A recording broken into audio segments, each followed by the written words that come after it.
Rudeness is the weak man imitation of strength.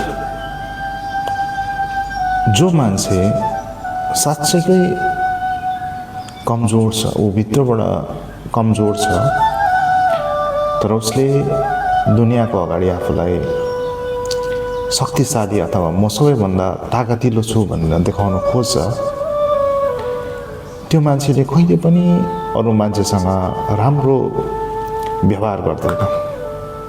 त्यो मान्छेले उटपटाङ कुराहरू गर्छ अनि त्यो मान्छेले जहिले पनि रुडली अरूसँग बिहेभ गर्छ। माने ऊ भित्र भएको जुन चाहिँ कमजोर बना छ त्यो मान्छेले उसको ओरिजिनलिटी थाहा नपाओस् भनेर उसले त्यो गरिन्छ। माने मैले यस्तो कुरा पनि गरेको अथवा मैले यो पनि जानेको छु भन्ने कुराहरू गरिरहेको हुन्छ। अनि बदतमिज कुराहरू हुन्छ नि, त्यो कतिवटा कुरा त त्यो पत्ताउन लायकको पनि हुँदैन। अनि यो किन गर्छ भन्दाखेरि उसको त्यो जुन मेन क्यारेक्टर छ नि त्यो चाहिँ उसले लुकाउन खोजिरहेको हुन्छ।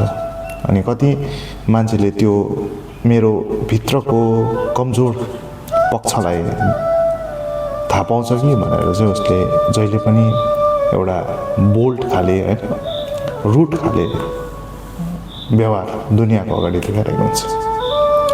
यो कोटले भन्न चाहेको चाहिँ त्यही हो। माने rudeness is the weak man's imitation of strength.